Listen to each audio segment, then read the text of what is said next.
So in the chapter of biomolecules, in the last lecture, what we had done, we'll just quickly revise that in 2 minutes. We started with the idea कि biomolecules में क्या क्या आता है, carbohydrates, proteins, lipids, not fats. Okay, ये important था. Biomolecules क्या थे? Non-living molecules थे जो living cell बनाते हैं. न्यूक्लिक एसिड्स, विटामिन्स भी होते हैं उसमें. फिर हमने कार्बोहाइड्रेट्स के बारे में डिटेल्स पढ़नी चालू की.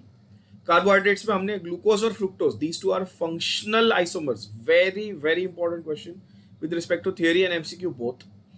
जब हम वर्टिकली चेन लिखते हैं, 6 कार्बन एटम की चेन वर्टिकली लिखते हैं, तो उसको हम लोग कहते हैं फिशर प्रोजेक्शन. ग्लूकोज में अल्डिहाइड फंक्शनल ग्रुप है, फ्रुक्टोज में कीटोन फंक्शनल ग्रुप है, दोनों में 6 कार्बन है. Both are sugars. One is called aldohexose or the other one is called ketohexose. Why? Because aldehyde group with 6 carbon, ketone group with 6 carbon. Obviously, they are optically active. Very important. They are all optically active polyhydroxyaldehydes or polyhydroxyketones. ठीक है. उसके बाद classification, one of the most important things. Board exam में आप देखेंगे तो ये बहुत बार आया हुआ है. सेम वे इसके ऊपर एग्जाम्पल्स, खास करके सीईटी और जेई की अगर बात करें तो भी बहुत बार एग्जाम्पल्स एमसीक्यू क्वेश्चंस में आए हुए हैं. सो अल्डोज में ट्रायोज, टेट्रोज, पेंटोज, हेक्सोज, ऐसा मोनोसैकेराइड यानी कि सिंगल यूनिट में अल्डोज और कीटोज यानी कि फंक्शनल ग्रुप के हिसाब से क्लासिफाई किया है. एंड देन फर्दर क्लासिफाई किया based on number of carbon atoms, 3, 4, 5, 6 etcetera. You have ribose, ribulose, glucose, fructose. Glucose and galactose, please note this, they are placed in the same category. है ना? Glucose and galactose both are aldohexoses. आज इसके बारे में और एक information सीखेंगे कि ये आपस में किस टाइप के आइसोमर्स हैं. फिर आता है ओलिगो. ओलिगो में 2 to 10 यूनिट्स था. डाई, ट्राई और टेट्रा. रैफिनोज और स्टैकियोज बहुत ही फेवरेट एग्जांपल्स हैं एमसीक्यूज के हिसाब से. एक एक ही एग्जांपल दिए हुए टेक्स्ट बुक में, बट वो दोनों बहुत बार आते हैं. रैफिनोज में 1 ग्लूकोज, 1 गैलेक्टोज, 1 फ्रुक्टोज. स्टैकियोज में 1 ग्लूकोज, 1 फ्रुक्टोज, 2 गैलेक्टोज. यहां तक सभी लोगों को आई होप सो क्लियर था. Polysaccharides, starch in plants, glycogen in animals. ठीक है, यहां तक कोई सवाल, कोई कंफ्यूजन किसी के दिमाग में तो प्लीज पूछ लो. Then we are going to start with the next part today. Okay, cool. So today we are going to start with the next part, that is हमने स्ट्रक्चर की बात की, ग्लूकोज की, फ्रुक्टोज की. ये इसके हमने बेसिक स्ट्रक्चर देखे. कौन से प्रोजेक्शन में देखे थे ये बताओ. कौन सा प्रोजेक्शन देखा था हमने? यस, फिशर प्रोजेक्शन देखा. ध्यान देखा, हाँ ध्यान देना सब लोग. तो structure of glucose and fructose और basically other sugars also,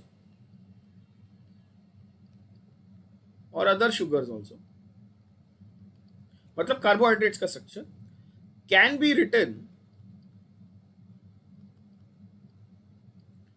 as open chain form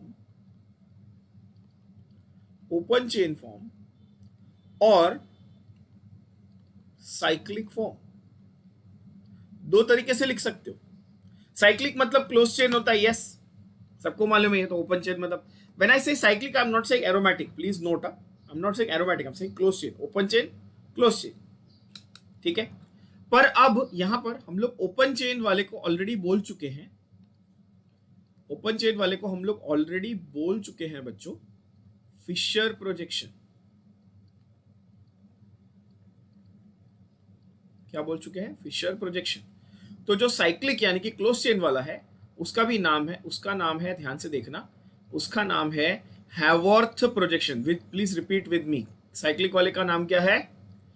हैवॉर्थ projection. HAWORTH, Haworth projection.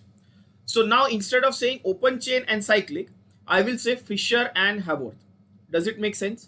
When I want to say अगर open chain structure बनाओ तो I will say Fisher बनाओ.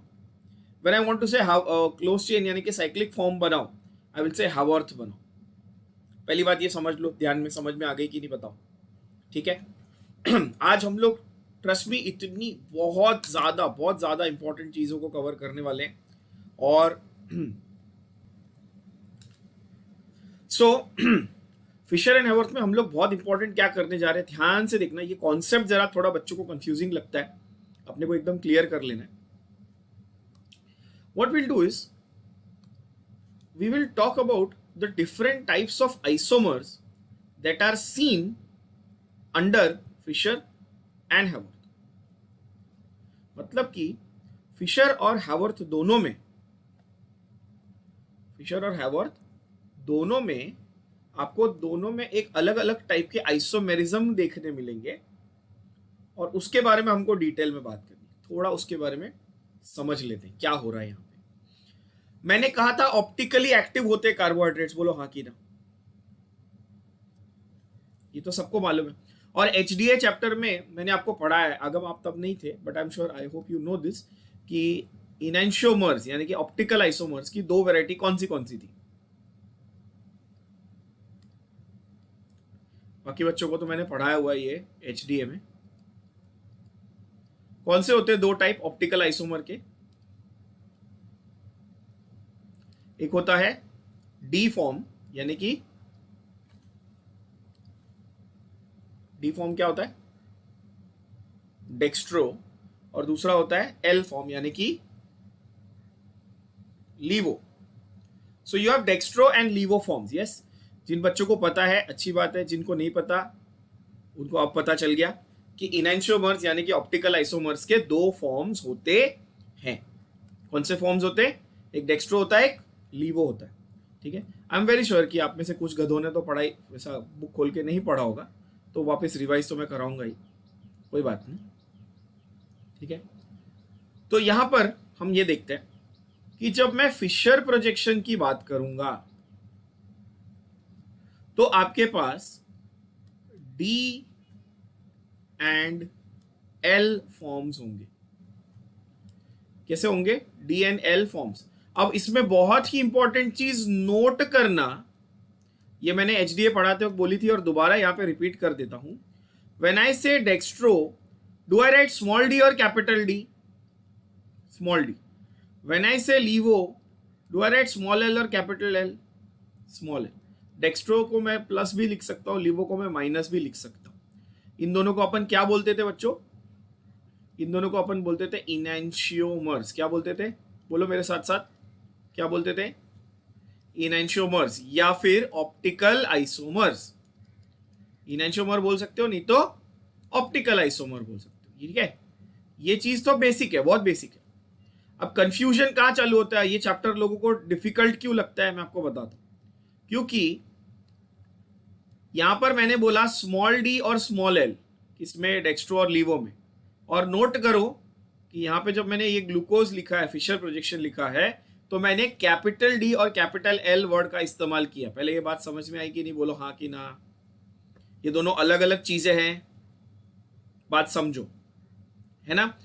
हमने ये देखा था ऑप्टिकल आइसोमेरिज्म में डेक्स्ट्रो उसको बोलते हैं जो लाइट को दाईं तरफ, डेक्स्ट्रो मैंने ऐसे याद करने को बोला था, डेक्स्ट्रो से दायां यानी राइट, तो लाइट को जो राइट की तरफ रोटेट करे वो डेक्स्ट्रो, जो लेफ्ट की तरफ रोटेट करे वो लीवो। ये भी इजी पार्ट है भाई। तो कैपिटल डी और कैपिटल एल क्या होता है? Capital D and capital L are called absolute, क्या बोलते हैं उसको? Absolute configurations. They are called absolute configurations. बताता हूं, डिटेल में बताऊंगा, एकदम डिटेल में जाएंगे कि ये क्या होते हैं और इसको कैसे लिखने का और कैसे जज करने का। पहले समझो उसको बोलते क्या है। क्या बोलते हैं उसको? एब्सोल्यूट कॉन्फिगरेशंस बोलते हैं। यहां पे लिख देता हूं D and L, capital D and capital L are called absolute configurations. इतना बोलने के बाद भी अगले लेक्चर में पूछूंगा तो आप में से कुछ लोग उल्टा ही बोलेंगे, स्मॉल की जगह कैपिटल, कैपिटल की जगह स्मॉल। तो प्लीज मेहरबानी करो, ध्यान दो, मैंने क्लियरली बोला जब हम लोग शुगर्स लिख रहे हैं तो हम लोग कैपिटल डी और कैपिटल एल की बात कर रहे हैं, और एचडीए चैप्टर में हमने स्मॉल डी और स्मॉल एल की बात की थी। They are related, definitely they are related, but they are not the exact same things. ठीक है, डेक्स्ट्रो लीवो क्या था वहां पे? वो प्लेन पोलराइज लाइट को जो राइट लेके जाता है वो डेक्स्ट्रो, जो लेफ्ट लेके जाता है वो लीवो। क्लियर कट बोला था। ठीक है, यहां पर हम लिखेंगे एब्सोल्यूट कॉन्फिगरेशन। इसको किस तरह जज करना उसमें मैं आता हूं। ठीक है, हैवर्थ प्रोजेक्शन। फिशर में डी और एल फॉर्म मिले, हैवर्थ में मिलेंगे अल्फा एंड बीटा आइसोमर्स। क्या मिलेंगे बोलो? Alpha and beta isomers. इसका क्या मतलब? इसका मतलब एकदम सिंपल हो गया कि सर जब हमने फिशर प्रोजेक्शन लिखी है तो हमको दो स्ट्रक्चर मिलेंगे, एक डी मिलेगा एक एल मिलेगा। जब हमने हैवर्थ प्रोजेक्शन लिखी है सर तो हमको दो स्ट्रक्चर मिलेंगे, एक अल्फा मिलेगा एक बीटा मिलेगा। अब कैसे उन स्ट्रक्चर्स को लिखना है जरा इसको समझ लेते हैं।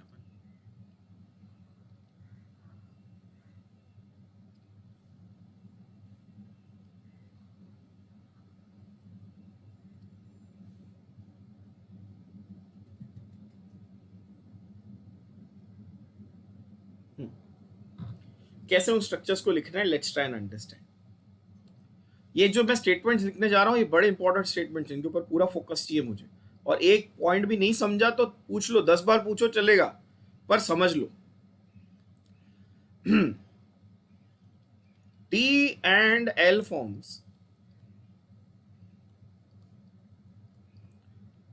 are decided on the basis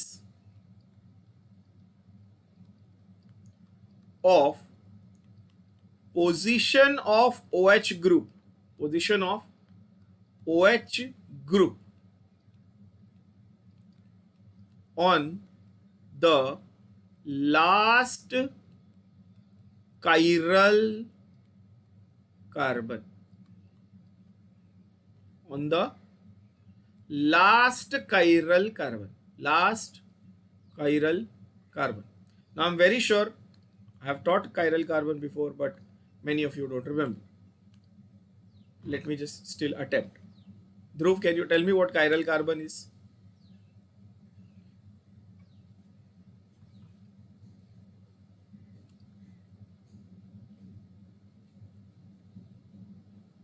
Sahil, what's a chiral carbon?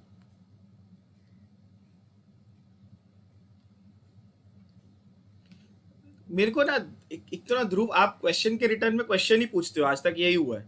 मैंने आपको क्या बोला था? मैंने कायरल कार्बन के बारे में क्या लिखा है मुझे वो सुनना है, simple. What is a chiral carbon?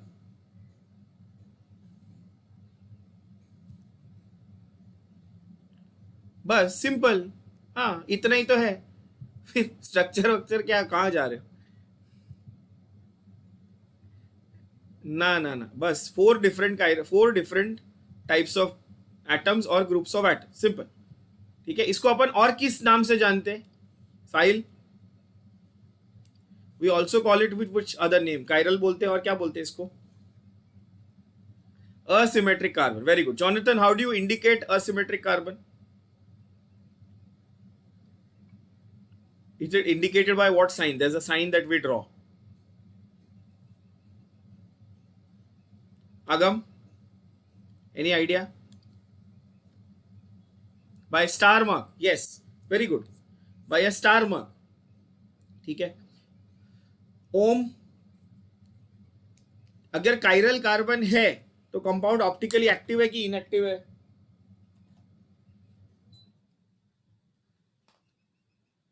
Optically active है। Very good. ठीक है, तो ये सारी चीज वेरी गुड यार। I was not expecting you all to remember. I should be saying sorry, I misjudged your. Okay, very good, I am very happy. ठीक है, तो कायरल कार्बन असिमेट्रिक होता है, 4 अलग अलग वैलेंसी होती है, स्टार मार्क से उसको सिग्निफाई करते हैं। कायरल कार्बन प्रेजेंट है तो ऑप्टिकली एक्टिव होगा, ऑप्टिकली एक्टिव है तो स्मॉल डी या स्मॉल एल यानी कि डेक्स्ट्रो या लीवो हो सकता है। ये पूरा कॉन्सेप्ट सभी लोगों का क्लियर है। Very nice. इसमें मैंने क्या लिखा है कि D and L, capital D और capital L, are decided on the basis of position of which group, of which group? Of the OH group on the last chiral carbon.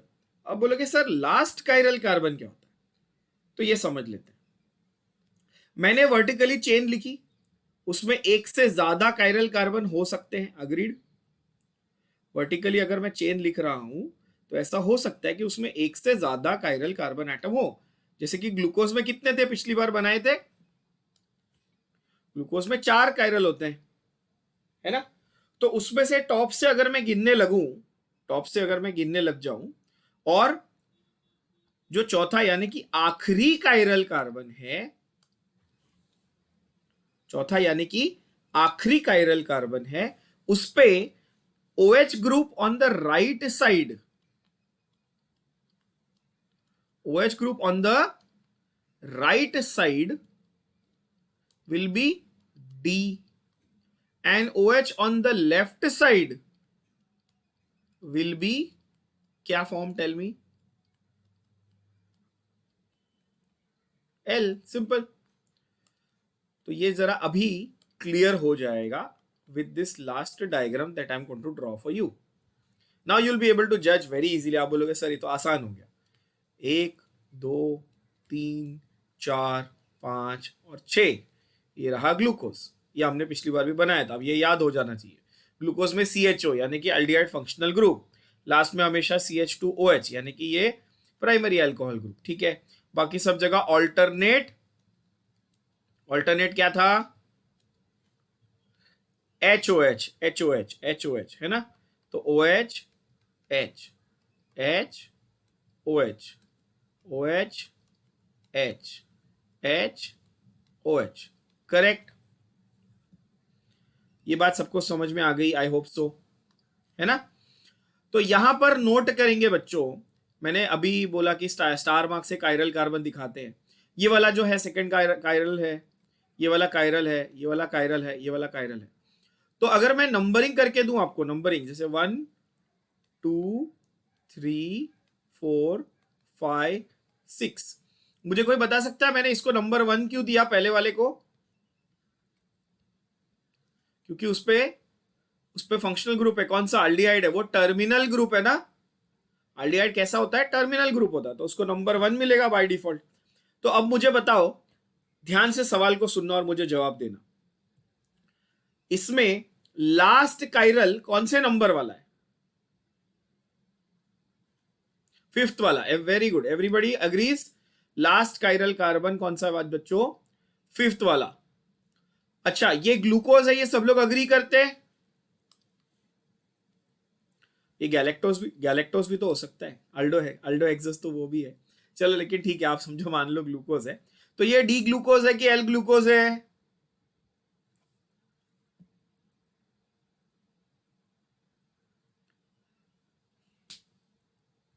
एक गधे हो क्या तुम लोग? OH राइट साइड पे दिख रहा है तुमको कि लेफ्ट पे दिख रहा है? हाँ, मतलब तुम लोग का राइट लेफ्ट का प्रॉब्लम है? हाँ, राइट लेफ्ट का प्रॉब्लम है तुम्हारा।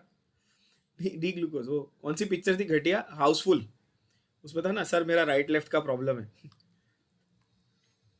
सो डी ग्लूकोज हो गया ना, ये डी फॉर्म हो गया। देखो, अगर यही OH को मैंने लेफ्ट साइड पे बनाया होता बच्चों, तो आपका ये एल फॉर्म हो जाता। एक लास्ट पॉइंट जो आपको नोट करना चाहिए और नोट करना है, वो है all the natural sugars R D sugars. Nature में जो प्रेजेंट आपको शुगर्स मिलते हैं वो आपके डी फॉर्म यानी कि डी सीरीज के शुगर होते हैं, ठीक है। नेचर में जो शुगर्स आपको मिलते हैं वो कैसे होते हैं? सारे के सारे बोलो। All sugars in nature are found to be D form sugars. Yes, मतलब नेचर में आपको जो मिलेंगे उसमें सब में राइट साइड पे ही OH मिलेगा। हाँ, हम लोग बाकी लेबोरेटरी में बना सकते हैं, वो उसकी दिक्कत नहीं है, बट एटलीस्ट नेचर में अगर हम बात कर रहे हैं तो वो डी फॉर्म के नेचुरल शुगर्स होते हैं। तो ग्लूकोज कहाँ मिलता है? ग्लूकोज सेल्स में होता है ना, एनर्जी के लिए, ठीक है। फ्रुक्टोज मिलता है फ्रूट्स में। लैक्टोज कहां मिलता है बच्चों? Lactose is a natural sugar present in what? Milk. Very good, वाह, वेरी वेरी गुड, नाइस, है ना। So natural sugars R D forms,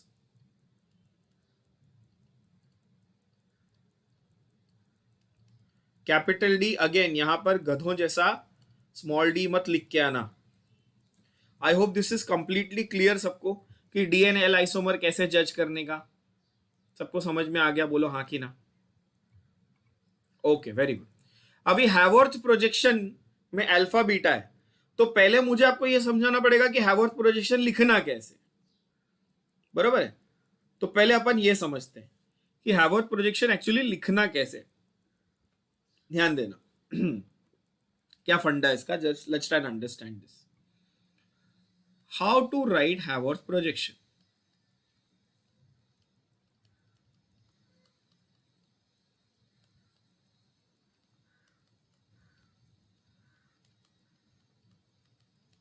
हैवर्थ projection कैसा था? ओपन चेन की क्लोज चेन? क्लोज चेन यानी कि साइक्लिक था। अब ग्लूकोज का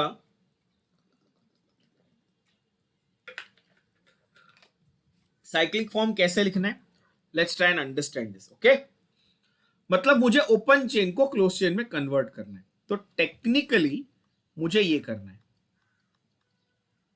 ध्यान से देखना,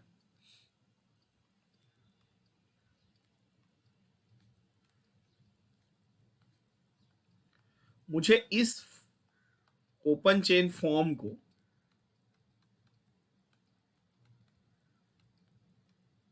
अच्छा, दो OH बैक टू बैक भी आ सकते हैं, जरूरी नहीं कि एकदम ये ऑपोजिट साइड पे हो। मैंने आपको पिछली बार भी बोला था, यहां पर ये OH और ये OH सेम साइड भी आ सकते हैं। हाँ, बट दो के बाद कंटिन्यूसली सब एक सेम साइड नहीं होनी चाहिए। मतलब एक कार्बन के एक साइड H होगा, एक साइड OH होगा, ये जरूरी है। और इसका जज करने के लिए जो साइड सीरीज है D और L, वो जज करने के लिए कौन से वाले कार्बन पे फोकस करेंगे?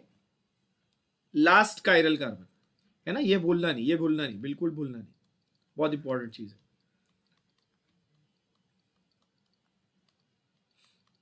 ठीक है, तो इसको मुझे, ये ओपन चेन था, मुझे इसको साइक्लिक फॉर्म में कन्वर्ट करना है, पहले ये समझ लो। तो इसको साइक्लिक फॉर्म में कन्वर्ट कैसे करेंगे ये जरा समझाता हूं, ध्यान से सुनना। थोड़ा सा कॉम्प्लिकेटेड लगेगा क्योंकि अभी तक एल्डिहाइड्स कीटोन्स के आपने फंक्शनल ग्रुप के रिएक्शंस उतने इन डेप्थ नहीं किए। This is which group?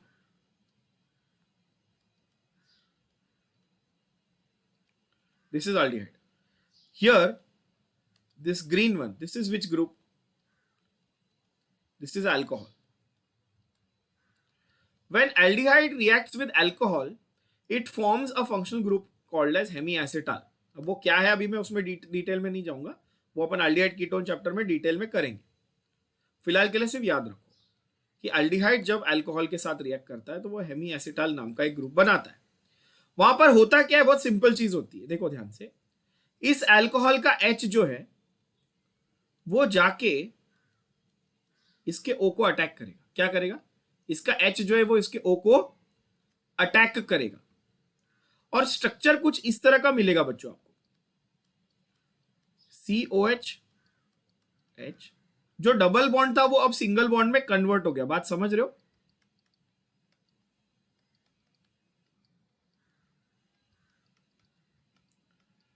तो जो डबल बॉन्ड था वो सिंगल बॉन्ड में कन्वर्ट हो गया। अब आप बोलोगे सर ठीक है, सिंगल बॉन्ड में कन्वर्ट हुआ हो तो ठीक है, बट वैलेंसी कैसे कंप्लीट करेंगे? तो वैलेंसी ऐसे कंप्लीट होगी, ध्यान से देखना।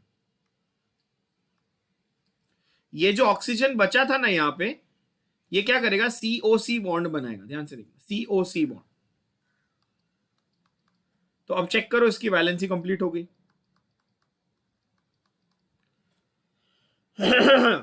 अच्छा, ये जो OH मैंने यहां पर बनाया है, यहां पे कौन से साइड पे? ये लेफ्ट साइड पे।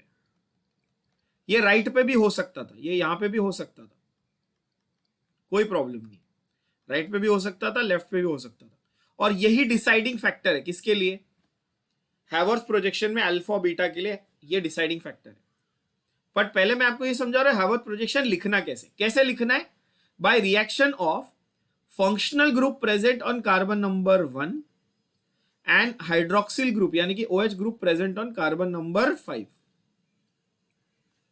फिर से समझो, ध्यान से देखो क्या बोला मैंने। मैं स्टेटमेंट फॉर्म में लिखता हूं, अल्डिहाइड और कीटोन, ये दो में से एक फंक्शनल ग्रुप तो रहेगा ही ना, बरोबर है, will react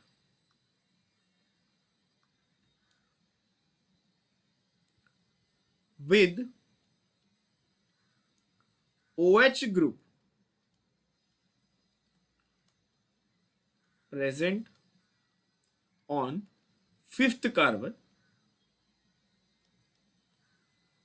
to form cyclic structure, यानी कि क्लोज चेन स्ट्रक्चर। अब आप नोटिस करेंगे कि यहां पर देखो ये पूरा क्लोज हो गया ना, यहां से ये स्ट्रक्चर पूरा ऐसा COC, तो ये पूरा एक क्लोज हो गया, और ये बेचारा CH2OH जिस पे मेरा कर्सर है ये बाहर रह गया। बोलो हाँ कि ना, ये बाहर रह गया, उस ये साइक्लिक स्ट्रक्चर से बाहर आ गया और बाकी पूरा एक साइक्लिक स्ट्रक्चर में आ गया। बोलो यस और no. Everybody understood what happened here? ध्यान से सुनना समझना, बहुत आसान है एक्चुअली। अल्डिहाइड ग्रुप पहले नंबर पे कार्बन नंबर 1 पे प्रेजेंट था, अल्कोहल ग्रुप कार्बन नंबर 5 पे प्रेजेंट था, वो दोनों ने आपस में रिएक्ट किया, क्या बनाया? COC बॉन्ड बनाया। क्या बनाया? What type of bond did they make? COC। देखो ये C कार्बन, फिर ये ऑक्सीजन, फिर ये कार्बन, ठीक है। ये जो इन्होंने बॉन्ड बनाया इसको अपन हेमी एसिटाइल कहते हैं। ईथर लिंकेज भी होता है, ROR-, पता है आपको, सबको मालूम है। ईथर लिंकेज ROR मतलब COC, ईथर भी बोल सकते हैं, ठीक है। तो ये जो है ये साइक्लिक स्ट्रक्चर बना, पर इस साइक्लिक स्ट्रक्चर को आपकी टेक्स्ट बुक में आप ऑब्जर्व करो बहुत ही अलग तरीके से। ये जो मैंने यहाँ पे बनाया है और जो टेक्स्ट बुक में बनाया हुआ साइक्लिक स्ट्रक्चर वो आपको बहुत ही अलग मिलेगा। तो I want you to go to page number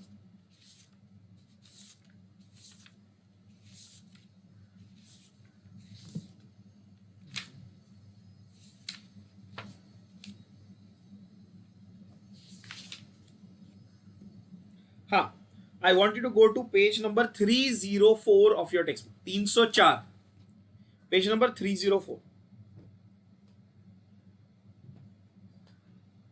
एक बड़ा सा आपको बॉक्स मिलेगा पेज 304 के टॉप कॉर्नर पे, सबको शायद दिख रहा होगा, आई होप सो। ये देखो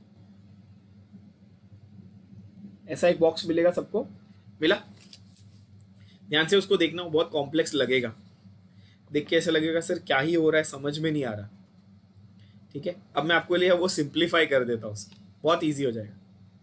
वो कंफ्यूजिंग है आई नो, अब मैं आपको आपके लिए सिंप्लीफाई करता हूँ। देखो 1 2 3 4 5 and 6, everybody agrees with the numbering here, correct?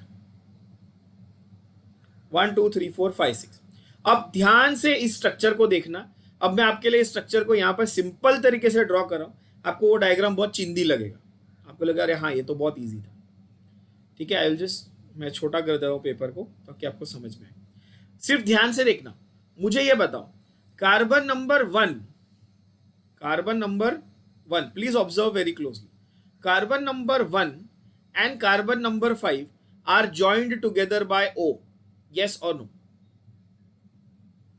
Carbon number 1 and carbon number 5 are joined together by oxygen. Carbon number 6 is separate, वो चेन के अलग ऊपर से, ठीक है। तो चेन में मेंबर कितने हुए बच्चों? 5 कार्बन और 1 ऑक्सीजन, तो मेंबर हुए 6, बरोबर है।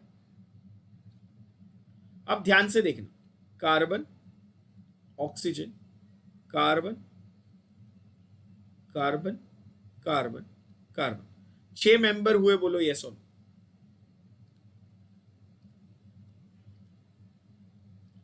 आप बोलोगे हाँ सर ये तो अब आसान लग रहा है, ठीक है। तो मैंने 6 मेंबर की रिंग बनाई, किन 2 मेंबर्स के बीच में, फिर से देखना, किन 2 मेंबर्स के बीच में ऑक्सीजन था बताओ? 1 और फर्स्ट एंड 1 और 5, वेरी गुड। तो मैंने बनाया COC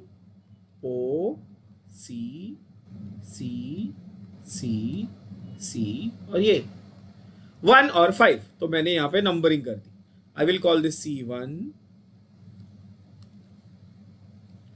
I will call this as C1, I will call this as C2, C3, C4, C5। देखो क्या हुआ, 1 और 5 के बीच में ऑक्सीजन आया? हाँ सर आ गया। अब क्या करो, सबके ऊपर ऐसी स्ट्रेट लाइन बनाओ। क्या करो, सबके ऊपर स्ट्रेट लाइन बनाओ। बस आंसर आ गया, देखो एकदम इजी आंसर आ जाएगा आपको कि कैसा स्ट्रक्चर बनना चाहिए। स्ट्रेट लाइन बना दिया। अच्छा, स्ट्रेट लाइन बनाने के बाद अब ध्यान देना बच्चों, स्ट्रेट लाइन बनाने के बाद सिर्फ एक ट्रिक मैं जो बता रहा हूं वो याद रखना, आपका काम एकदम आसान हो जाएगा। इस साइक्लिक स्ट्रक्चर में जो चीजें राइट में थी वो नीचे जाएगी, जो लेफ्ट में थी वो ऊपर आएगी। क्या बोला मैंने? जो राइट में थी वो नीचे जाएगी, जो लेफ्ट में थी वो ऊपर आएगी। बस इतना फंडा याद रख। अच्छा, ये चीज आपको कोई किताब में लिखी हुई नहीं मिलेगी, ट्रस्ट मी ऑन दैट, कोई बुक में लिखी हुई नहीं मिलेगी।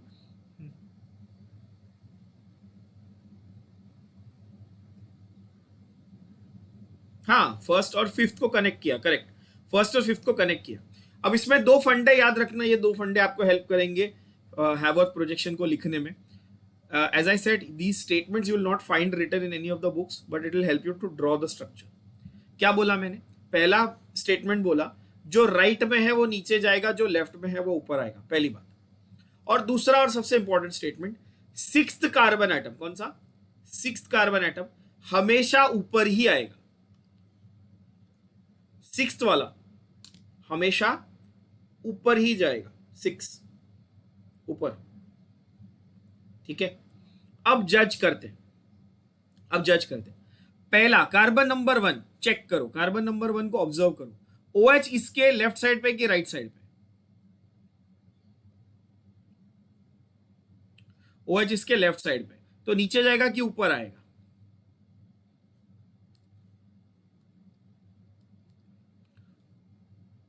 ऊपर आएगा। तो इस कार्बन नंबर 1 पे एक OH था, एक H था। OH लेफ्ट साइड पे था, H राइट साइड पे था। ऐसा कर दिया मैंने, OH ऊपर H नीचे। समझ में आ गया? अब आसान हो गया। अब मुझे क्या करना है? सिर्फ चेक करना है, लिखना है। सेकेंड कार्बन का OH राइट पे था तो नीचे आएगा, बोलो हाँ कि ना। थर्ड कार्बन का OH लेफ्ट पे था तो ऊपर जाएगा, बोलो हाँ कि ना। चौथे कार्बन का OH राइट पे था तो नीचे आएगा, बोलो। और मैंने क्या बोला था? ये जो लास्ट वाला सिक्स्थ कार्बन है ये हमेशा बाय डिफॉल्ट ऊपर ही जाएगा। तो फिफ्थ वाले पे एक H लगा है और एक CH2OH लगा है, तो CH2OH को तो मैंने ऊपर लगा दिया, तो यहाँ पे क्या लगाऊंगा? H। देखो स्ट्रक्चर रेडी हो गया। अब जो आपको जो बॉक्स में स्ट्रक्चर कंफ्यूजिंग लग रहा था वो कितना आसान है, बिकॉज साइक्लिक स्ट्रक्चर देखने में ऐसा बहुत खिचड़ी लगता है कि क्या बनाया हुआ है, पर एक्चुअली बहुत ही आसान है। It is like this. जो हेक्सागन दिख रहा है ना बच्चों आपको, that is a plane and you see the bonds like this vertically, see. तो इफ यू इमेजिन, जो पेपर जिसपे आपने ड्रॉ किया उस पेपर को ऐसा टिल्ट करो तो आपको समझेगा, अच्छा ये ऐसा बना है। हेक्सागन को फ्लैट बनाने का और इनको ऐसे बॉन्ड्स को ऐसा दिखाने का, तो प्लेन के ऊपर और प्लेन के नीचे। समझ में आया? Yes, imagine this book, this is the hexagon and I am drawing the bonds like this, इस तरह से। क्लियर हो गया? तो ये बहुत इंपॉर्टेंट चीज है कि आपको हैवर्थ प्रोजेक्शन लिखना कैसे है। हैवर्थ प्रोजेक्शन लिखना कैसे। Now I want you to pause this for 2 minutes, take a fresh page, write this down as it is. ये एज इट इज लिखो, अभी का भी नहीं लिखोगे तो भूल जाओगे। चलो लिखो। फिशर प्रोजेक्शन में वी कैन जज D and L form based on position of OH group, ये मैंने बोला है। पर यहां पर जैसे ही वो ओपन चेन से क्लोज चेन में गया, ये आपके दिमाग में सवाल आएगा कि सर OH तो गायब हो गया, अब हम लोग D और L कैसे बताएंगे? ये आया सवाल दिमाग में, आना चाहिए कि सर आपने तो OH उड़ा दिया, बोलो हाँ कि ना। तो लेकिन आप नोटिस करोगे कि आप पहले फर्स्ट वाले कार्बन पे OH नहीं था, अब फर्स्ट वाले कार्बन पे OH आया है ना। समझ में आ रही बात? तो ये बहुत इंपॉर्टेंट हो गया कि अब इसके हिसाब से आइडेंटिफाई नहीं करेंगे, अब इसके हिसाब से आइडेंटिफाई करेंगे। तो फर्स्ट वाले कार्बन पे जो नया OH आया है ना, वो हमको आइडेंटिफाई करने में हेल्प करेगा कि साइक्लिक फॉर्म में अल्फा है कि बीटा है। और वो बहुत ही आसान है यार, देखो ध्यान से। मैंने क्या बोला था, सिक्स्थ वाला कार्बन ऊपर रहेगा, अपनी पोजीशन पकड़ के रहेगा, ऊपर ही रहेगा प्लेन के, ये पक्की बात है, बोलो हाँ कि ना। तो ये वाला तो ऊपर ही रहेगा। When this OH is also above, मतलब दोनों सेम साइड है, दोनों क्या है, दोनों सेम साइड है, हाँ दोनों सेम साइड है, तो बीटा, दोनों सेम साइड है तो बीटा। ऑपोजिट साइड यानी कि ये OH अगर नीचे होता, ये OH अगर नीचे होता तो क्या होता, अल्फा। समझे? तो ऐसा सिंपल तरीके से बोल सकता हूं कि OH जब ऊपर होगा तो बीटा, नीचे होगा तो अल्फा। बोलो हाँ कि ना। क्योंकि ये वाला तो अपनी जगह छोड़ के नहीं जाएगा, ये तो अपना ऊपर ही है ना, सिक्स्थ वाला तो ऊपर है गारंटीड, पक्की बात, कोई उसमें टेंशन ही नहीं है। ये OH अगर ऊपर आया तो बीटा, नीचे आया तो अल्फा। अब नोट करो पेज 304 पे। अब आपको स्ट्रक्चर देख के कितना इजीली समझेगा कि हाँ सर आपने सही बोला। पहला जो बनाया है उन्होंने, उसमें फर्स्ट कार्बन का OH नीचे है और सिक्स्थ वाला तो ऊपर है, मतलब दोनों ऑपोजिट साइड पे, तो अल्फा डी ग्लूकोपाइरानोस लिखा है। समझ में आया? बोलो हाँ कि ना। यस। और दूसरा डायग्राम उसी के साथ में लिखा है, वो देखो। फर्स्ट वाले का OH ऊपर है, CH2OH तो ऊपर है ही, सिक्स्थ वाला तो फर्स्ट और सिक्स्थ दोनों ऊपर है, तो लिखा है बीटा डी ग्लूकोपाइरान। दोनों को डी लिखा है, पूछो क्यों? क्योंकि नेचुरल शुगर डी ही होता है, ये बता दिया। एक अल्फा एक बीटा है, कैसे जज किया? जिसमें OH नीचे था फर्स्ट वाले का वो अल्फा, जिसमें ऊपर था वो बीटा। कितना सिंपल है, बोलो हाँ कि ना। So it looks very complicated but it is actually very very simple. अच्छा, एक आखिरी चीज जो बोलो। हाँ, कौन सा एडिशन का साइन बेटा? हाँ, प्लस। प्लस मतलब वो डेक्स्ट्रो रोटेटरी अपन ने बनाया ना पिछले पेज पे। प्लस मतलब डेक्स्ट्रो, एल माइनस मतलब लीवो। लाइट को जो राइट, जब इसमें लाइट डालोगे ना तो जो राइट साइड को रोटेट करेगा उसको प्लस से बताते हैं। पोलैरीमीटर नाम का एक डिवाइस होता है, उसमें डालते हैं कंपाउंड का सॉल्यूशन, उसमें से लाइट को पास करते हैं। अगर पॉजिटिव रीडिंग आई तो वो डेक्स्ट्रो रोटेटरी है, नेगेटिव रीडिंग आई तो वो लीवो रोटेटरी है। ठीक है ना? जिन बच्चों को इसमें कंफ्यूजन है उनके लिए मैं थोड़ा सा क्लियर कर दूं, ध्यान से देख लो एक बार। मैंने अभी थोड़ी देर पहले ये बात बहुत ही क्लियरली बोली कि डेक्स्ट्रो का मतलब डी और you can write with plus sign, laevo का मतलब एल और you can write with minus sign. ये सभी लोगों को क्लियर है। This is different from D and L. ये डी और एल अलग है, ये एब्सोल्यूट कॉन्फ़िगरेशन है। मैंने बताया ये लाइट को रोटेट करने के लिए है, इसीलिए ये बहुत बार बोलते रहूंगा, क्लियर करते रहूंगा कि डी का मतलब पॉजिटिव नहीं है, स्मॉल डी का मतलब पॉजिटिव है। तो ऐसा कई बार आपको देखने मिलेगा, बच्चे यहां पर रॉन्ग कर देते, आप लोग रॉन्ग मत करना। ऐसा बहुत बार देखने मिलेगा कि डी लिखा और ब्रैकेट में माइनस भी लिखा है, तो डी का सीधा सीधा मतलब प्लस हो जाता है क्या? नहीं, डी का मतलब OH ग्रुप राइट साइड पे, OH on the right side. कौन सा? लास्ट काइरल कार्बन का, है ना? कैपिटल डी का मतलब वो होता है।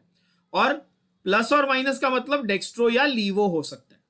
आई होप ये अभी क्लियर हो गया एकदम आगम। हाँ। बाकी बच्चों आप लोगों को डेक्स्ट्रो लीवो ऑलरेडी पता है ना, तो कैपिटल डी और कैपिटल एल पे कॉन्सेंट्रेट करना। और कैपिटल डी और कैपिटल एल बता दिया मैंने कि OH ग्रुप राइट पे है कि लेफ्ट पे है, उससे जज करेंगे। अच्छा, आखिरी एक बहुत ही सिंपल चीज बताने जा रहा हूं, ध्यान देना। आखिरी चीज बताने जा रहा हूं, बहुत ही सिंपल चीज। यहां पर ओपन चेन फॉर्म में इसका नाम क्या था? तो आप बोलोगे सर ग्लूकोज नाम था। मैं बोलूंगा सिर्फ ग्लूकोज था? नहीं, डी ग्लूकोज था सर। Everyone will agree. मैंने आपको ये पिछले लेक्चर में बोला था ना, ग्लूकॉन डी। तो आप ये सवाल आना चाहिए ना दिमाग में कि वो जो मार्केट में मिलता है वो ग्लूकॉन डी क्यों है, ग्लूकॉन एल क्यों नहीं है? क्योंकि ग्लूकोज नेचुरल में कौन सा है, बॉडी में कौन सा ग्लूकोज ऑब्जॉर्व होता है? डी फॉर्म ऑब्जॉर्व होता है। How interesting is that? बचपन से अपन ग्लूकॉन डी पढ़ रहे, लेकिन आज पता चला अच्छा ग्लूकॉन डी को ग्लूकॉन डी क्यों बोलते हैं। खैर, कमिंग टू दिस, जब ये साइक्लिक फॉर्म में आया तो अब इसका नाम ग्लूकोपाइरानोज हो जाएगा। क्या नाम हो जाएगा? ग्लूकोपाइरानोज। तो व्हेन आई से ग्लूकोज, बाय डिफॉल्ट आपको यह समझ में आना चाहिए कि मैं ओपन चेन स्ट्रक्चर की बात कर रहा हूं। व्हेन आई से ग्लूकोपाइरानोज, बाय डिफॉल्ट आपको समझ में आना चाहिए कि मैं क्लोज्ड चेन स्ट्रक्चर की यानी कि हैवर्थ प्रोजेक्शन की बात कर रहा हूं। बोलो हाँ कि ना? सबको क्लियर हुआ? तो अब पेज नंबर 304 का ये बॉक्स आपको बड़ा आसान लगेगा। अब आप उसको देखोगे तो आप बोलोगे हाँ सर समझ में आ गया। अल्फा डी ग्लूकोपाइरानोज क्योंकि साइक्लिक था, और बीटा डी ग्लूकोपाइरानोज क्योंकि साइक्लिक था। ठीक है, और ऊपर उन्होंने जो पायरान बनाया वो क्यों पायरान बनाया है? 6 मेंबर की रिंग को पायरान बोलते हैं। 6 मेंबर की रिंग को क्या बोलते हैं? पायरान बोलते हैं। सिंपल। अच्छा, तो अब हम लोग वापस आ जाते हैं, हमारे टेबल को कंप्लीट करते हैं। जैसे यहां पर डी एंड एल आइसोमर्स थे, अब ये आसान हो गया आपके लिए कि यहां पर अल्फा एंड बीटा आइसोमर्स है, and these alpha and beta forms are decided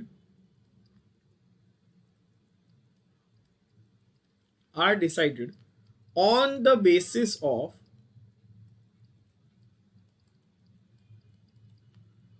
position of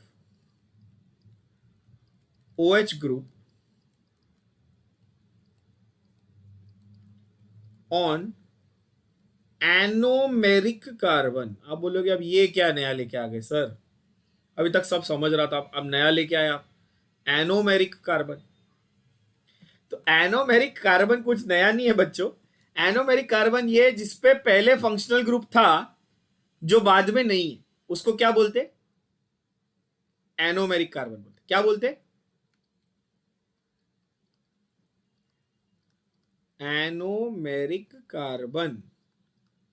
बात समझे? यहां पे कार्बन नंबर 1 पे पहले फंक्शनल ग्रुप था। बोलो हाँ कि ना?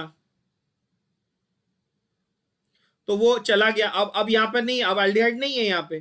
पहले एल्डिहाइड था, अब नहीं है, तो इसका कार्बन नंबर 1 कौन सा बेटा? एनोमेरिक कार्बन है। कोई मुझे ये बता सकता है, देखते हैं कौन आप लोग में से कौन स्मार्ट है, मुझे बता सकता है फ्रुक्टोज में कौन से नंबर का कार्बन एनोमेरिक होगा?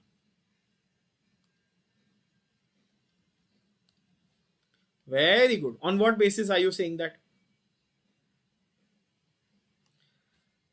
हाँ वेरी गुड। हमने फ्रुक्टोज का स्ट्रक्चर लिखा था लास्ट टाइम, और मैंने तब ये क्लियरली कहा था कि उसमें कीटोन ग्रुप कार्बन नंबर 2 पे है। तो जब ग्लूकोज का स्ट्रक्चर लिख रहा हूं तो कार्बन नंबर 1 है एनोमेरिक, और जब फ्रुक्टोज का स्ट्रक्चर लिख रहा हूं तो कार्बन नंबर 2 है anomeric.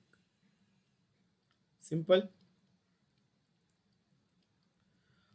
On the basis of position of OH group on the anomeric, Anu Malik नहीं है वो इंडियन आइडल का जज, एनोमेरिक कार्बन एटम, और यहां पर क्या है? Position of OH group. ठीक है, अगर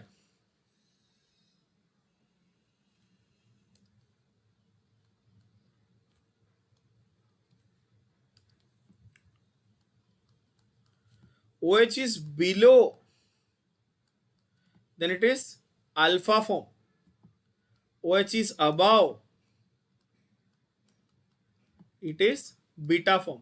ये मैंने ऐसा क्यों लिखा अबव और बिलो? देखो स्मार्ट लोग इसको पिकअप कर चुके होंगे अभी तक। क्या? बी बीटा उल्टा, ए अल्फा उल्टा, ए गोज विद बीटा यानी अबव बीटा बिलो अल्फा, ऐसा ए बी साथ में नहीं जाएगा। बस इतना याद रखना, आप कभी कंफ्यूज नहीं होगे लाइफ में, ये याद रह जाएगा। बोलो हाँ कि ना? OH नीचे है तो अल्फा, ऊपर था तो अच्छा। 6 नंबर का कार्बन हमेशा कहां रहेगा? ऊपर कि नीचे? ऊपर ऑब्वियसली। 6 नंबर का कार्बन हमेशा ऊपर रहेगा। तो अल्फा में आप ये जज करेंगे कि जो फर्स्ट कार्बन का OH था वो नीचे आना चाहिए, यानी ऑपोजिट साइड पे, और बीटा में सेम साइड पे। बस, बहुत ही आसान। तो अल्फा और बीटा, ठीक है। और लास्ट और एक चीज कि ग्लूकोज का साइक्लिक फॉर्म ऑफ ग्लूकोज, यानी कि Haworth projection of glucose,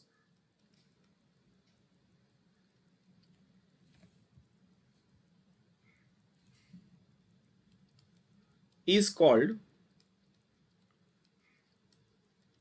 glucopyranose. And cyclic form of fructose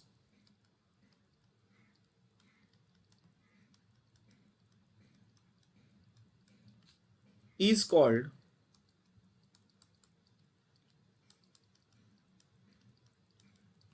fructofuranose. Glucose is called, glucose के हैवर्थ प्रोजेक्शन को क्या बोलते हैं? ग्लूकोपाइरानोज। बोलो मेरे साथ, क्या क्या बोलते हैं? ग्लूकोपाइरानोज। एंड फ्रुक्टोज के साइक्लिक फॉर्म को क्या बोलते हैं? फ्रुक्टोफ्यूरानोज। फ्रुक्टोफ्यूरानोज। चलो ये पूरा कॉपी करके लो फटाफट, ये पूरा table as it is. Again एक नया पेज लो, फिशर हैवर्थ, कॉपी करके लो जल्दी जल्दी। सो हमारा फिशर हुआ, हैवर्थ हुआ, ठीक है। मेन इंपॉर्टेंट चीजें हमने कर ली कि हमने स्ट्रक्चर्स लिखने सीख लिए। ओपन चेन फॉर्म में भी स्ट्रक्चर लिखना सीखा, क्लोज चेन फॉर्म में भी स्ट्रक्चर लिखना सीखा। अब उन सारे नॉलेज को हम लोग एक जगह जमा करते हैं। जो जो हमने अभी तक सीखा उसको पूरे को हम लोग एक पेज में एक जगह जमा करेंगे, उस पूरी नॉलेज को। कैसे? आगे देखते हैं, चलो। और आपने एक इस तरह लिखना सीख लिया ना आपने, तो फिर आप सेट हो। देखो,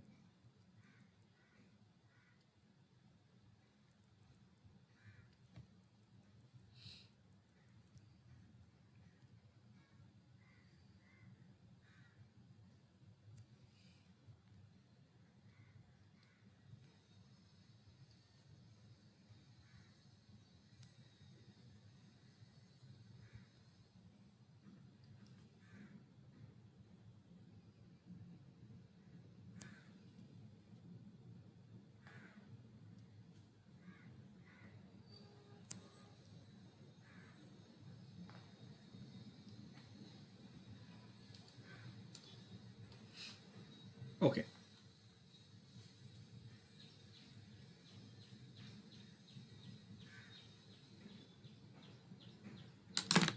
नाउ मैंने 4 बॉक्सेस बनाए, 4 कॉलम्स बनाए, आप देखोगे तो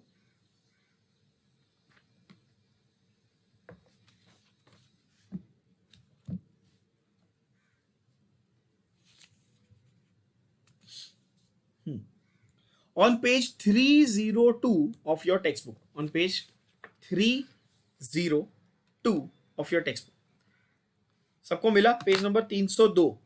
उसमें राइट हैंड साइड कॉलम पे एक छोटा सा बॉक्स है जिसमें D+ ग्लूकोज ऐसा दिया है। देखो चेक करो, मिला सबको? हाँ कि नहीं? मिल गया है ना? अच्छा, वो D+ ग्लूकोज को मैं यहां पे बनाता हूं आपके लिए, ध्यान से देखो। CHO, C, C, C, C और C। अभी तक आई थिंक सो स्ट्रक्चर बनाना सीख गए होगे। मैं बार बार इसलिए बना रहा हूं क्योंकि बहुत इंपॉर्टेंट है। CH2OH और CHO ये फिक्स हो गया। ये याद रखना, जब आपको ग्लूकोज का कोई स्ट्रक्चर बनाने बोले तो आप प्रेफरेबली कौन सा बनाएंगे? बताओ मुझे। डी फॉर्म बनाएंगे आप लोग, यानी कि OH को, ये वाले कायरल कार्बन का, लास्ट कायरल कार्बन का OH आप लोग कहां रखेंगे बच्चों? राइट साइड पे रखेंगे। हाँ, उसके बाद बैक टू बैक दूसरा OH भी, नीचे से दूसरा OH भी राइट पे रखना, और फिर बाकी को ऑल्टरनेट कर लेना। ये फंडा सिंपल सा याद रखो, आप कभी रॉन्ग नहीं जाओगे। अच्छा, तो इसका नाम है डी ग्लूकोज, इसका नाम है डी ग्लूकोज। मैं हाइफिन हटा देता हूं ताकि आप लोग कंफ्यूज ना हो।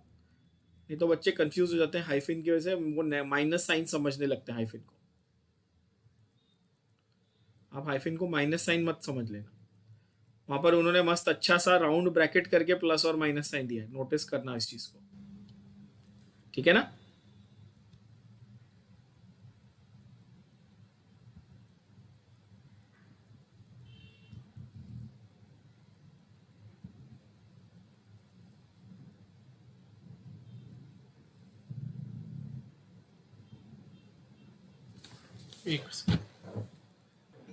Yeah. So this was D glucose, it may be dextrolaevo. अच्छा, इसकी जो प्लस और माइनस साइन है, इसकी जो प्लस और माइनस साइन है, that can be measured only with a polarimeter. ये मैं आपको ऑलरेडी पहले बोल चुका हूं, पोलैरीमीटर नाम के डिवाइस से कर सकते हो।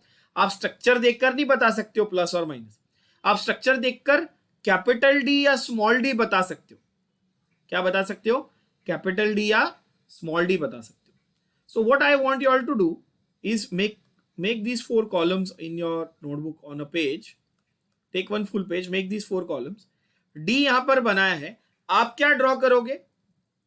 आप खुद से L फॉर्म ड्रॉ करोगे। चलो फटाफट करो, तो आपको एकदम क्लियर हो जाएगा कि कैसे ड्रॉ करते हैं इसको। D तो मैंने आपको बना के दिया है, आप लोग क्या करोगे बच्चों? L फॉर्म ड्रॉ करोगे। चलो साथ फटाफट ड्रॉ करो।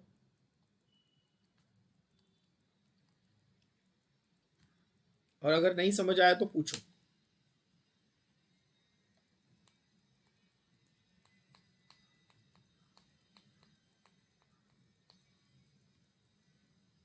Okay, I'll draw the L form here for you.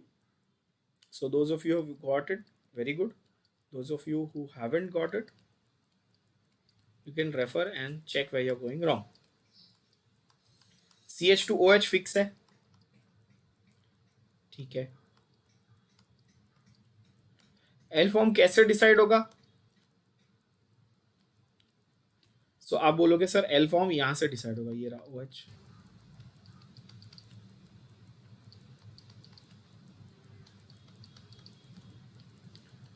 So everything else is exactly the same, only the last chiral carbon you are going to change. So D form में ये back to back दोनों same side पे थे, check किया आपने, मैंने बताया था। और L फॉर्म में क्या होगा कि ये दोनों ऑपोजिट साइड पे आ जाएंगे, ये वाले और ये वाला। बस इतना इजी है। ये क्या हो गया? ये हो गया L ग्लूकोज। अब मैंने बोला था natural sugars are always D, तो अब मैं आपको बोलता हूं अल्फा डी बनाओ। क्या बनाओगे? अल्फा डी ग्लूकोपाइरानोस और बीटा डी ग्लूकोपाइरानोस। बात को समझो, अल्फा डी ग्लूकोपाइरानोस और बीटा डी ग्लूकोपाइरानोस। तो मैं आपके लिए अल्फा डी बनाता हूं पहले। COC carbon carbon carbon close chain. अच्छा, लाइंस 3 4 5 ऐसे लाइंस बना दी, ठीक है। नंबरिंग कर देंगे, कार्बन नंबर 1 2 3 4 5। सिक्स्थ वाला कार्बन कहां आएगा बताओ? सिक्स्थ वाला हमेशा फिफ्थ के ऊपर, मतलब CH2OH, इसकी जगह हो गई फिक्स। ये है कार्बन नंबर 6 और इसकी जगह है फिक्स, ठीक है। अच्छा, व्हेन आई से अल्फा मतलब सेम साइड ऑपोजिट साइड, मतलब फर्स्ट कार्बन का OH नीचे के ऊपर, नीचे यानी कि यहां पर OH आएगा, यहां पर H आएगा। बाकी सबसे मुझे ऑनेस्टली फर्क नहीं पड़ता, मैं कहीं पे भी बना सकता हूं OH H H OH OH H। मुझे क्या चेक करना था? मुझे ये चेक करके बताना था कि ये अल्फा है। डी फॉर्म तो होता ही है, वो तो पता ही है सबको यार, सबको मालूम है ये तो डी फॉर्म है। तो ये अल्फा डी ग्लूकोपाइरानोस। क्या आप लोग अब बीटा वाला बना पाएंगे? खुद से चेक करो, बनाओ, चलो ट्राई करो। Be honest with yourself, judge for yourself whether you're able to draw it correctly or not. Check. If you're not able to draw it correctly, make sure you practice more and more, because I've given you the simplest possible way of drawing this. इससे ज़्यादा आसान नहीं हो सकता. अगर आप wait कर रहे हो कि सर ड्रॉ करेंगे तो मैं जस्ट कॉपी कर लूँगा, तो दिक्कत होगी. 6th वाला हमेशा ऊपर आएगा. कार्बन की नंबरिंग होगी 1 2 3 4 5 एंड 6. ठीक है. बीटा बोला है तो ये OH ऊपर आएगा, यहाँ पर H यहाँ आएगा. बाकी सारे के सारे कोई भी तरफ आए मुझे फर्क नहीं पड़ता.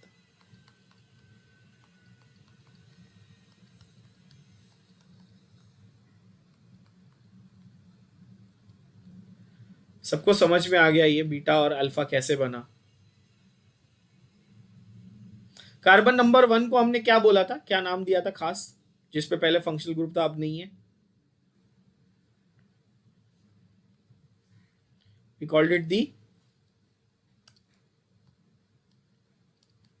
अभी लिखा भी आप लोगों ने.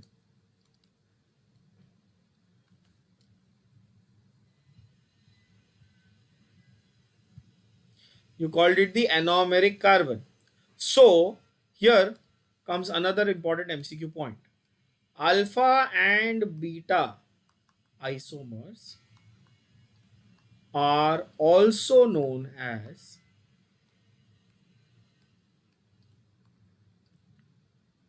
anomers of each other. ये नया टाइप का एक आइसोमेरिज्म समझ में आया. Are known as anomers of each other. बोलो हाँ कि ना, समझ में आया क्या हुआ. क्यों इसको एनोमर्स बोला, क्योंकि ये कौन से वाले कार्बन पे थे,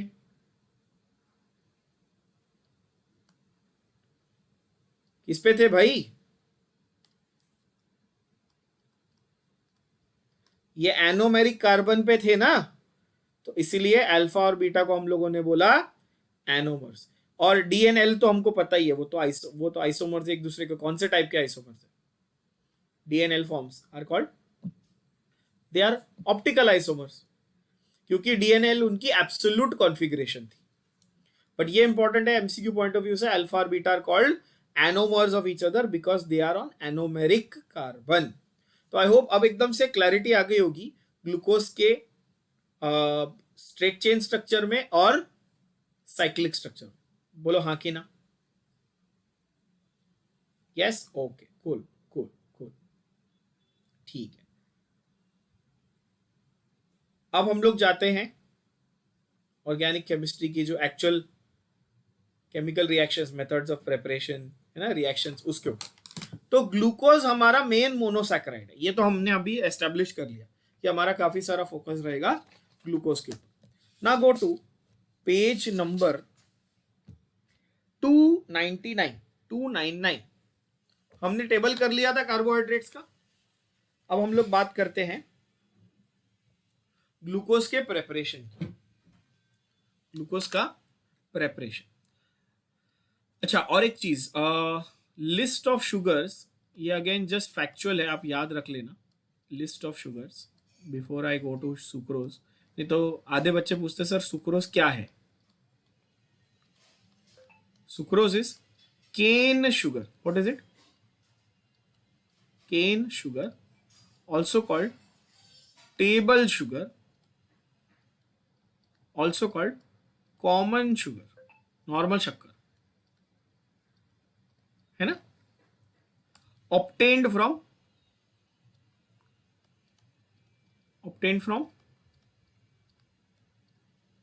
obviously sugar cane. नाम ही वही है यार, केन शुगर है. Obtain from sugar cane. गन्ना उसको लेके जो रस है उससे आपको क्रिस्टलाइज करके आपका शुगर केन बनाया जाता है, सॉरी सुक्रोज बनाया जाता है, जो आप घर पे यूज करते हो. लैक्टोज क्या था,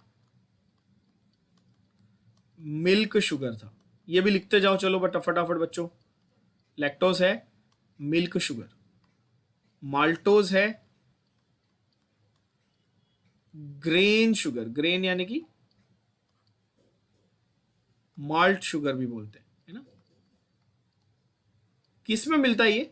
सुना है आपने malt, the word malt? Malt भी बोलते हैं कुछ लोग, malt, MALT, malt.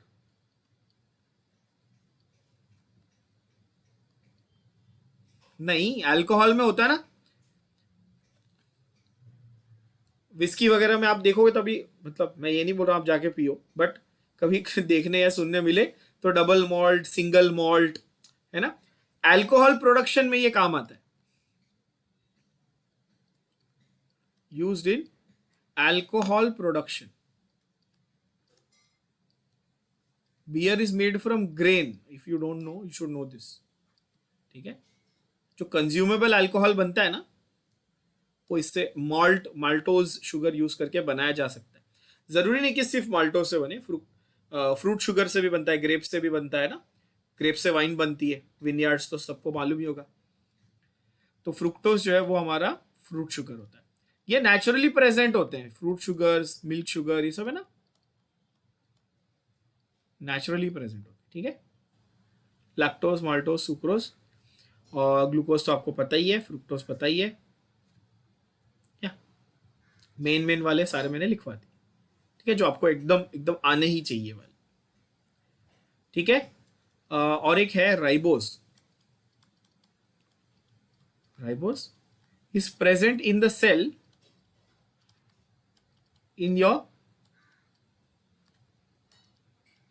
in the molecule called as RNA.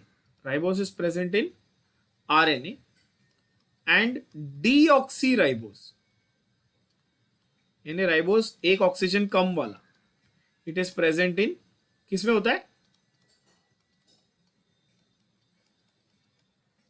DNA, yes. And RNA and DNA together are called your nucleic acids. What are they called? Nucleic acids. Nucleic acids એટલે શું? आपके cell के nucleus के अंदर जो genetic material है, जो आपके बॉडी कैरेक्टर्स को डिसाइड कर रहा है, उसको हम लोग न्यूक्लिक एसिड कहते हैं, जेनेटिक मटेरियल। खैर, तो ये बेसिक लिस्ट ऑफ शुगर्स है, ये आप लिख के रख लेना, ठीक है। और अब हम लोग जाते हैं प्रेपरेशन ऑफ ग्लूकोज पे।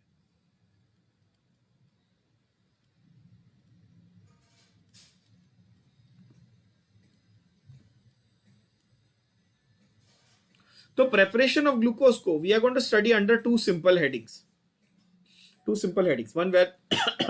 one is in the laboratory,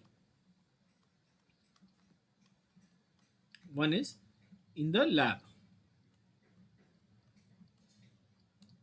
ठीक है।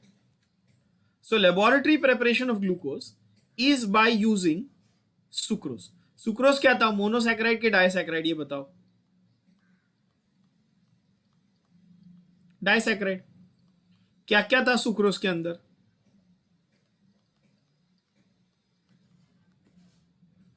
नहीं, glucose and fructose, very good. Glucose and fructose था सुक्रोज के अंदर। तो laboratory preparation of glucose from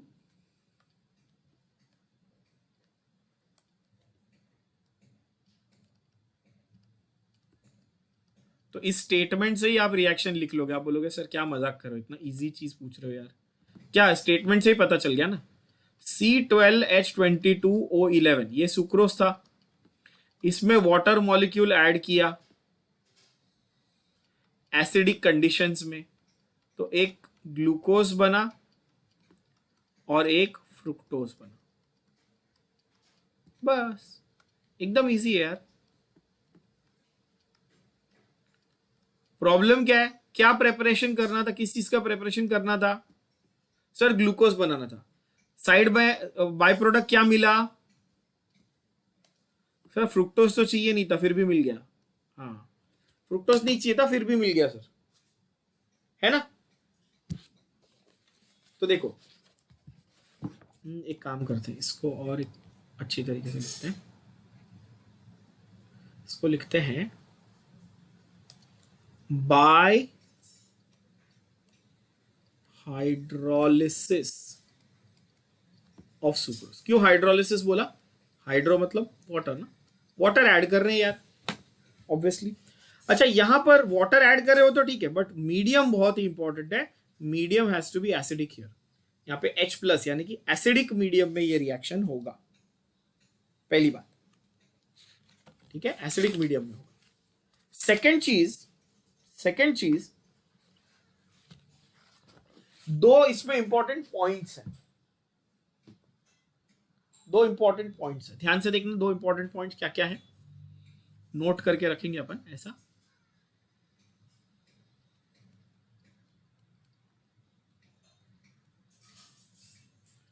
note कि glucose is less soluble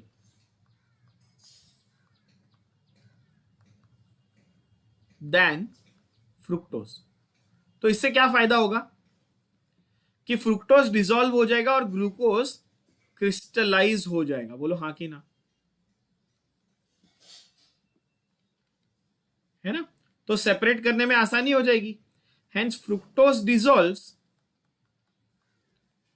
and crystals of glucose are obtained. तो हमारा एक प्रॉब्लम सॉल्व हो गया।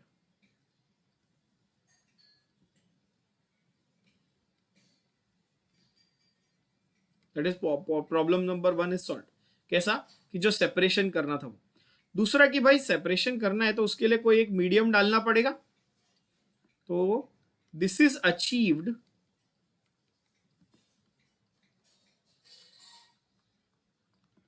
by adding ethanol. What is ethanol? Ethyl alcohol